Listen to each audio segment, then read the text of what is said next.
especially as the Japanese government is launching its own dating app. It just fills your heart with joy. My government-mandated partner, yes, please. Brilliant. I bet she's stunning. Oh, my God. Wow. Hello and welcome to the Abroad in Japan podcast. Probably the best way of learning about life in Japan without actually being in Japan. I'm your host, Chris Broad, and we're joined as always by England's top Japan enthusiast. And I've hit my hand on the table, Mr. Pete Donaldson himself. Pete, have you hit your hand on a table recently? I've not. I might hit my hand through this bloody computer in a second. Every time, the worst time to have computer problems is 6 a.m. It just is. I've had to reset my computer. It's just, and to be fair, a couple of people who I think a guy who ran, I think, the marketing for a computer company that is advertised on Trash Taste in your actual presence as advertised it on Trash Taste, got in touch saying if you need any help with your computer, which is lovely of him. But it's just not having enough time to sort of sit down and fix something yourself, really. So I'll get there. I'll get there. We'll get back on the straight and narrow. I think Chris, at some point during this year, you're going to be coming back to England. So hopefully I'll do it before then. I mean, ever since that virus thing that happened a week or two ago, all the computers went down. That's been your excuse. It's like, it has, yeah. Broke. It was the virus. Apparently, I think I jostled it and some RAM became loose. It's just a terrible, terrible situation. Never mind. Oh dear. And then, actually, I bought some more RAM, and then I wrapped up the original RAM, and because I was going to stick it on eBay, and I did stick it on eBay. And then by the time the almighty £20 auction finished, couldn't find it. I don't know where I'd put it. I'd wrapped it up. I don't know where I've hidden the RAM. So I basically messaged the bloke and said, mate, I'm really sorry, I don't know where I've put it, but if I find it, you can have it for free. I just the trials don't need your 20 quid. Oh, it's a nightmare. Interestingly, this week the Japanese stock market plunged off a cliff, although it's rebounded a little bit now, and I think the yen has actually strengthened quite a bit, quickly. It's still very weak, but yeah, it's actually on the 10th of July, $1 bought you 161 yen, which is insanity. I think that's the worst. It's like buy computers time, isn't it? It's going to Bit Camera, loading up, buying all of your lenses, all your cameras, and all of your computers. But that was like the lowest the yen had got since like 1986. But the yen has picked up a little bit, and now $1 is in fact, so it went from $161 yen to a dollar to 145 yen to a dollar. Ooh. So quite a considerable jump there. But how does it work with your? How does it work? Presumably, because you work for YouTube, effectively, was your main kind of thing. It's presumably in dollars. So the Japanese probably get more tax out of you. I'm damned if I know. But, I'm just hoping I just don't get in trouble. just stay out of trouble, pay taxes, get on with it. But I think I get the money is like in dollars, so that's kind of good. Thank God. Right. But yeah, the Japanese yen is very unstable. But it's still very weak. So if you want to come on holiday, take advantage of it. I'm working on a video, and I talked a bit about to Natsuki about, has Japan got better or worse in the last 10 years? And it was a very sore sticking point, the yen being absolutely worthless. Like, it's really hard, I think, for Japanese folks to travel and leave the country at the moment, because it's just they need like twice the money almost to like. But surely it'll recover. I mean, every country's in a slight depression anyway, aren't they? So I'm presuming it'll recover. Not the UK, a land of hope, and glory, and magic and wonder. Yeah, it'll probably recover just in time for me to get back. You bastard! Dear. Well, you got a story from Martin from Manchester, who says, "Hello, Chris." He says, "Dear Theo Bagwell and Frankie Muniz." Who's Theo Bagwell? It's he's a convicted. I'm not going to use the word because YouTube will algorithmically screw us. But he's a convicted man in the TV show Prison Break, and he's an awful man. But I do look just like him. And actually? It's out of all the pantheon of lookalikes. Just type teabag Prison Break, out of the pantheon of lookalikes, it's a pretty good one, to be fair. A little bit. I think he's I don't think the actor is working at the moment for various reasons. Oh no. Well, apparently I look like Frankie Muniz. I still don't see that, but anyway. Question from a recent pod reminded me of my ordeal on my recent trip. Prior to the trip to Japan, I've been prepared by changing my money ahead of time at the bar de change. The person working there was very nice and sorted me out with changing my pound sterling to a whole wad of Japanese yen notes. So I had a lovely mix of 1,000, 5,000 and 10,000 yen bills, along with a single 2,000 yen note. Having never visited Japan before, I knew nothing of the impending quest that had just been laid before me. In Japan, I gradually realised just how tough it was going to be to actually use the 2,000 yen note. Really? For a country that loves cash, the Japanese certainly don't seem fond of the 2,000 yen note. So it's the 2,000 yen note. You only get it overseas, right? They don't actually have it in Japan. I never really understood why. What the benefit of that is. Anyway. That's like a special edition, effectively, for essentially for non-Japanese banks. I remember the first time I brought it over, my friend wanted to take it from me, Japanese, a friend here, because he was like, I never see it. It's like treasure. It's quite lucky, isn't it? Yeah, I've always wanted a 2000. I think I spent one on my first trip and never saw one again. But that's pretty spectacular that you just never see them around. Absolutely. The expressions I got when trying to use it would, I imagine, have been similar if I tried to pay with a picture of Natsuki flipping the bird. It was only on the 5th... or 6th attempt at using this note that one kind waitress explained that 2,000 yen notes are very rare and so many places don't like to take them. She emphasised this by saying they're so rare that she actually had one in her wallet for good luck. Eventually, I was able to find a 7-Eleven payment machine where I was able to offload the wretched note, and thus my quest had come to an end. Have you ever encountered a 2,000 yen note? How do you offload it? And do you think they'll renew it with the new notes being introduced? All the best, Martin from Manchester. A question we kind of answered midway through it. But yeah, no, it's very rare. It's very rare. But I didn't realise you'd have trouble getting rid of it though. Like on the 4 or 5 times I think I've had a 2,000 yen note. I celebrated. Never had. Yeah, it was treasure, and I never remember having trouble with it. So yeah, don't worry. I think for the most part you should be all right. Maybe in smaller mum and pop style shops, maybe they're a bit more worried. Maybe they think it is more likely to be like fraud or something. That's all I can think about, really. Yeah, but I think with I think could you not sort of I don't know why I've never done this, but when you're getting your money outside of Japan, could you specifically ask for 2,000 yen notes? That'd be like, because I just think you'd be the belle of the ball, Chris, if you had like a wallet full of 2,000 yen notes. People would just know you've not been in Japan recently. You've been overseas. Gives it away. But on the subject of money, this week, 66 billion yen, which is about £8 or $7, was stolen in Japan via online scams in the first half of 2024. 66 billion yen. What's that, Pete? That's about... That's a lot of cheese. It's a lot of 2,000 yen notes. That's a lot. I'll work it out in dollars while you tell the story of how the hell it's that. It's about $450 million. It's in the story. Yes. You did it really quickly because it's in the story. It's like 2 sentences away. Drink your Pocari Sweat. I'll deal with this. The amount of money stolen, investment fraud and romance scams linked to social media in Japan totaled just over 66 billion yen, which is $450 million or 352 million pounds, Great British pounds in the first half of the year, according to police data.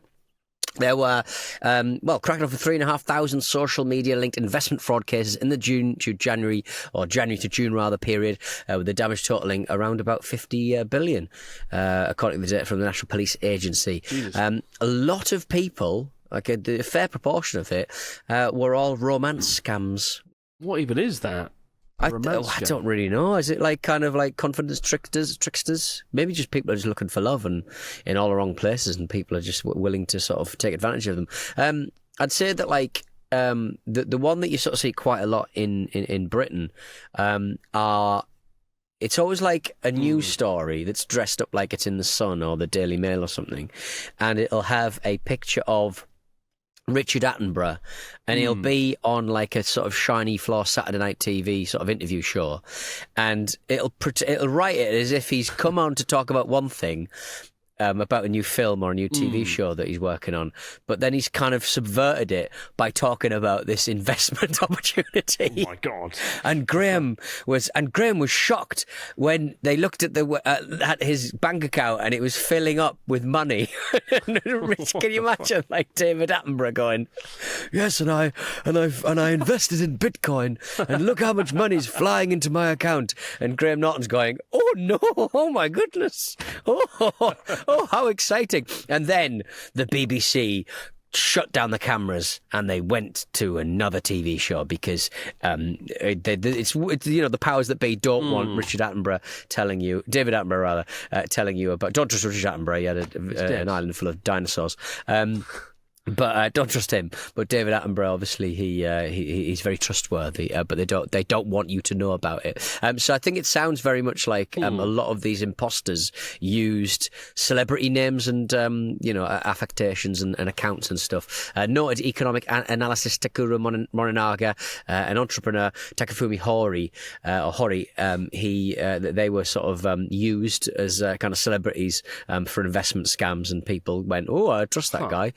Martin Lewis gets used quite a lot in the UK, and I'm sure you've got equivalents in the US. They're not clever, they're quite dumb, but I think they sort of take advantage of people who aren't quite there when it comes to spotting scams. But yeah. It's quite the haul, though, isn't it? It's quite the haul of money from doing these sort of fraud cases. And it's very unfortunate. Very unfortunate. Yeah, I mean, I wonder how this will affect dating apps, especially as the Japanese government is launching its own dating app, as we discussed previously, right? Like a Japanese government-certified dating app, which I can't imagine will do overly well. Yeah, God, it's not nice. It just fills your heart with joy. My government-mandated partner, yes, please. Brilliant. I bet she's stunning. Oh, my God. Christ. We're back in just a moment, guys. Your stories, comments, and questions over in the fax machine. Wow. And we're back. What have we got this week from our listeners, Miss Donaldson, over in the fax machine? Claire has got in touch. Hi, Pete and Chris. I'm currently carrying out some research into Ikigai as I strive to find my own purpose. That's good stuff. My question is about the prevalence of Ikigai in Japan today. Do you hear Japanese discussing their Ikigai, or is that something that's dying out, perhaps left with the older generations? Very keen to understand if it's even considered in modern Japanese society. Thanks for all the content, Claire from Tamworth, UK. Chris, what's your Ikigai? Is it content producing? Just doing the Abroad Japan pot. This Ikigai thing, like... Iki means like to live. Guy means reason. So reason for living. And I find it's often overused in the West and sort of been pinched and used by self-help people, right? Self-help stuff. I follow like a Instagram channel, page, whatever you call it, on self-help, right? And it's basically because it's ridiculous and people who think they're very clever and very smart talking about how like to be self-disciplined and win at life, and they have like Ikigai come up every now and then. I feel like Ikigai has been bastardized and sort of taken away, because I've never met a single person in 12 years here who's gone, "Chris-san, watashi no Ikigai wa blah blah blah blah." Nobody ever talks about it. So it's not. No, like you just don't encounter it ever. Not a thing. You know? No. Someone kind of dug around some kind of really old text, found it, or spoke to somebody really old. Maybe it just didn't ever exist. Some plucky Japanese trickster trying to trick a Westerner out of money, like these confidence scams that we heard in the first half of the show. Maybe they just used it offhand, and some insane person's just taken it hook, line, and sinker, and now it's become a thing in the West. I don't know. I just feel like it's one of those things that, it's quite common, isn't it? Aspects of Japanese culture get pinched and taken away. And reminds me of when Kim Kardashian had those. She was going to make some, like, was it like the kimono underwear brand? Kimono, yeah. And then lots of people in Japan were like, let's not take the word kimono and make it into some shit, crappy, tacky underwear brand. It's literally all we wear. Yeah, it's ridiculous. But yeah, Ikigai, I've never met anyone who's talked about it here. People just get on with it. So unless it's internalized and people internalize, I don't know. You find though, more than certainly back home, people in Japan are very focused on their craft and their trade, and there's not as much social mobility. You know, we sort of flit around a lot, don't we, back home and in the West, and we go between different jobs. But in Japan, you tend to pick your craft and your trade and then hone in on that and focus on that. Even Natsuki, right? The radical kind of rebellious man, he really does put 110% into becoming like this master of being a beautician and hair, and like he goes to Yokohama once a month to do like specialist training on this radical tool he uses to do people's hair. Really? He's got like really like high level qualifications and whatnot, and so that's Natsuki's Ikigai. Give people what they want with their hair. Nice hair. Do nice hair, innit? I can't. I want. Basically, I've never had a haircut that's cost me more than £20, right. And maybe Natsuki could use a special tool on my hair. He'll sort your hair out so you don't end up looking like that creepy guy. What's his face? Tea bag. It's already gone. That ship sailed. We got one here from Mark. He says, "Hey guys, my intrigue and love for Japan has come from the J-horror craze we had in America in the early 2000s. A fine time it was. I'm finally getting to visit this year later on. And I was wondering if there's any must-see or do things for horror fans. Also, do you guys have a favourite Japanese horror film? Thank you so much, Mark. My favourite horror film in Japan, Audition, which is Miike-san directed it, and it's about a guy whose wife, I think, passes away, and he holds like an audition, like a fake audition for a TV show, and then he's actually secretly doing the audition to try and find a girl to date. Pretty insidious, sneaky thing. Get on the dating apps, mate.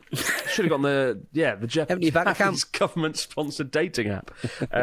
And he meets a girl, and turns out she's absolutely off her rockers and terrifying. And he certainly pays the price for holding those auditions, shall we say. Well, it's a really grim, grisly film, and really good, really, really great viewing, and horrible. Some really nasty shit in there. But Japanese horror films, places to actually go in Japan. There's The Well from The Ring. Is that in Japan? Is that in Japan? No. What was The Well in The Ring? I only remember the bit where she comes out the telly. Is the telly from the telly in The Ring? Wasn't she drowned in a well, and then she ends up in a well, and then she comes out the well and then bursts through the TV? I can't remember now. It was a while back. I do remember, I think I was on the island of Oshima, Tokyo's biggest island, last year with Connor, and I think they said there was some place there that was in The Ring, like the well from The Ring might be there. I'm probably wrong on that, but yeah. There was a brilliant little restaurant, stupid theme restaurant in Shibuya called Emergency ER, Alcatraz ER. Oh, I remember. Yeah. Which they couldn't really figure it out whether it was a prison or a hospital or a mixture of both, and potentially a hospital inside a prison. And you'd be led into little sort of cells, basically. And it was all very silly, and all of the food was like, the curry was blue, and there'd be condoms in the food. And there'd just be like, you'd get like a banana penis, like a penis that carnation milk would come out the top, and it was just really childish stuff. This is the stuff. Alcatraz place, right? It's the Alcatraz place, and then they would turn off all the lights. Somebody would come along with a lighter fuel, set fire to the lighter fuel, and be poured on the floor, and they'd play a James Bond theme. That doesn't sound scary. That sounds ridiculous. Thematically, it was all over the place, and a monster would come out and start poking you in the ribs when they turn the light off and stuff. It was a very, very strange situation, but it was our strange situation as foreigners coming in. But I love that place because if you were out with mates, you're like, right, you're not going to have this experience anywhere else. And I miss Alcatraz ER. It wasn't a particularly big place, and it wouldn't be hard to do again. So I don't know why. So why can't somebody make Alcatraz ER again, for crying out loud? I'll get on it. Get on it. This should be your next project. Chris's Alcatraz ER. There's a reason it failed, I think. It's not a good. Yeah, it's probably not a good sign that one closed. And it was by the time I went for like the fifth time, year by year, it was starting to look a little bit raggy, to be honest. Jesus. I mean, I've been to some pretty scary places. I remember going to this abandoned shipyard with Connor and Natsuki in the dead of night for a video 3 years ago now. Jesus. And that was absolutely horrifying because we got into this like empty, abandoned building, and there was just like drugs everywhere, which we didn't put in the video because I didn't want to get the video demonetized. But like, it's just like a pile of drugs and powder and spoons that had been used to like heat drugs, and it was just like, this. I think we should go now in case somebody comes here to their little shipyard to get their delicious drugs back. Breaking Bad fucking film set, and then Nasky nearly like chopped his neck off on a rusty nail as well. That was horrible. And then also there was the time I went with Joey into an abandoned tunnel which had been shut because some people had died in a car crash, and we had to like pull back these weeds, and then you just had this eerie tunnel that used to be a road. And I was on Journey Across Japan a few days before you joined, actually. And I remember going into the centre of the tunnel, sort of midway in, and it was really uncomfortable. Even though the tunnel was straight and you could see both ends of it, the centre of it was just pitch black, right? Yeah. And it was really quite chilling and unsettling. And then we found like a damp patch on the wall that was in the shape of Joey, the anime man, and his hair. And I remember we were both like, is this like a Rorschach test? Is this normal? And it's a little bit weird. But then Jerry ran out the tunnel and left me, and I was like, "Yee, motherfucker." I don't believe in. Wasn't there a big spider? Wasn't that? I seem to recall there was a big spider running around, and you absolutely seed your peas.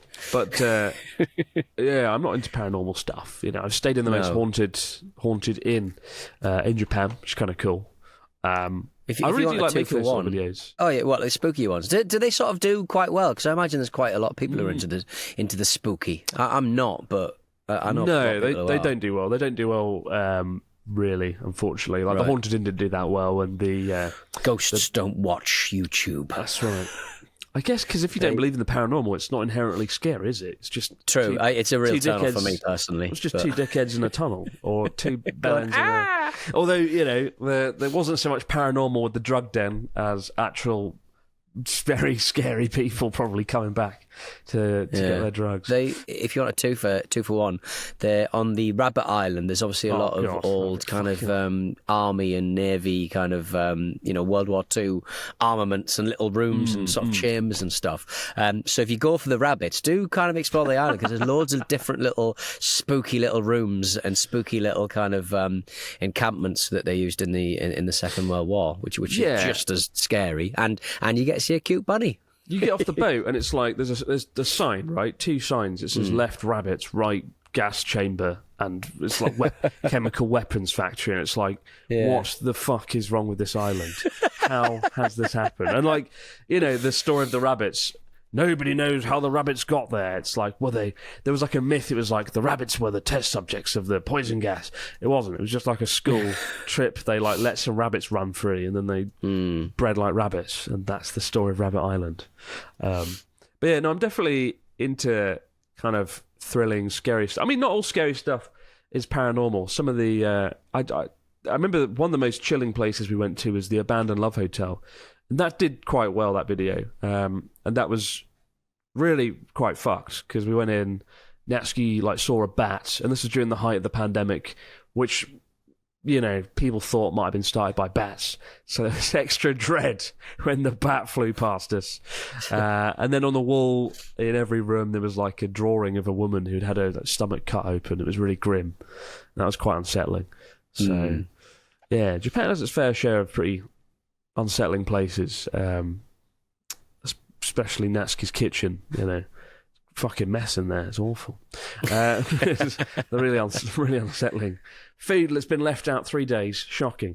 Keep the stories, questions, comments coming in, guys, to broadjapanpodcast@gmail.com. We'll be back later in the week to do it over again. But for now, stay safe out there, and we'll see you right back here to do it all over again on the Broad Japan Podcast. Bye for now.